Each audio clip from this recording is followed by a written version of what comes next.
And I visited a lot of fiddlers, but the fiddlers tended to think of me as somebody, they learned that I played violin, and so they thought of me as someone who wanted to learn to play the fiddle tunes and not just to document them. And so thus encouraged, I started, the fiddle came from under the bed and I started playing again. And it was hard, you know, when you're switching styles. Of course I knew the basics of the violin, where to put my fingers, how to note notes, how to bow. But beyond the basics, you had to learn a whole different repertory of tunes that you didn't know. And you had to learn it by ear, not by reading music. And you had to learn a different style of playing.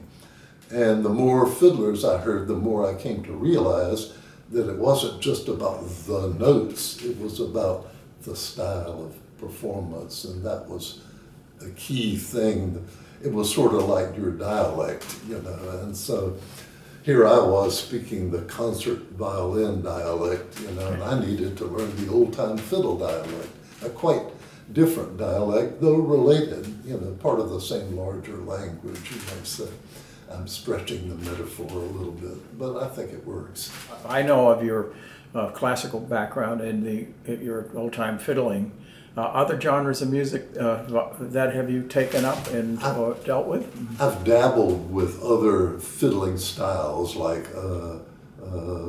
well, Irish, for example. You know, I got interested at a certain point in Irish music and recorded certain Irish fiddlers for the Library of Congress.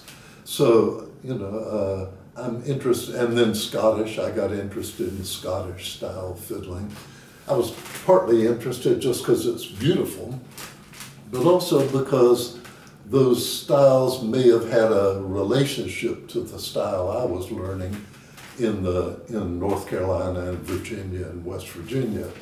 Not that one descended from the other as most people imagine, but as I imagined it, that they were all cultural cousins. And so I was finding different cousins, and learning about different cousins gives you a better sense of the whole family.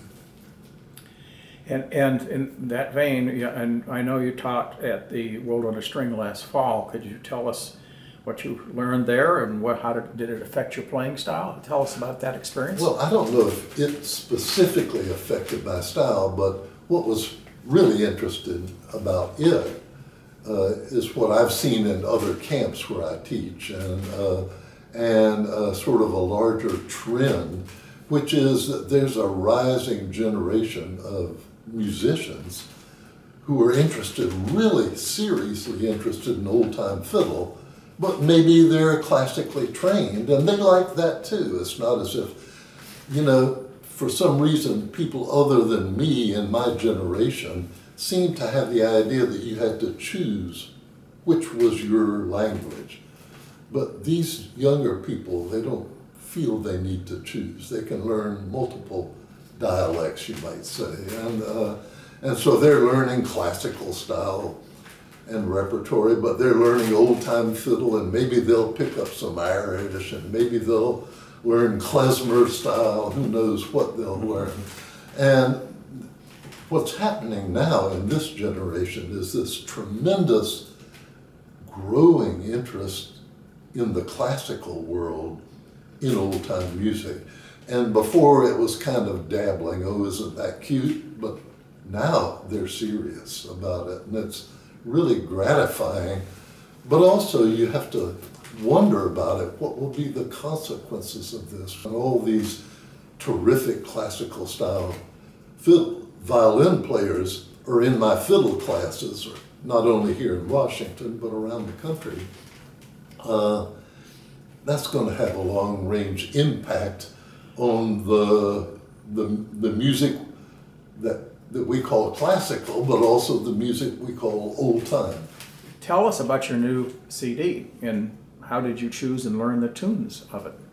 Well, like most of my CDs, it's at least half, if not more than half, tunes I learned from Henry Reed. who was this amazing repository of great old-time tunes. And so, you know, I hadn't, and still haven't run out of great Henry Reed tunes to put on a CD. So some of them are tunes that I never got a chance to record before, though I have several by now CDs.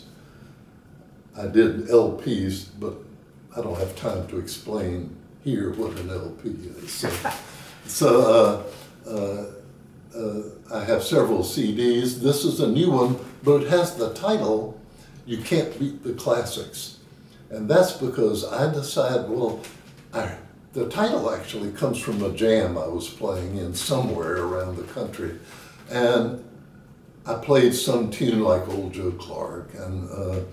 And at the end, somebody who was playing with me exclaimed, "Wow, you can't beat the classics." And what it was is a sort of a surprise that you could get such satisfaction out of resurrecting good old Joe Clark. And Henry Reed had a wonderful way of playing it. And so, in fact, Old Joe Clark is on the album, and several other standards like Turkey in the Straw, also Henry Reed's version in D, are part of this album. And they're not all old standards, but there's enough there to kind of give the character of the album. It's dominated by these interesting, unusual versions of classic tunes. So we didn't mean that we're the classics, but I am getting old, I don't know.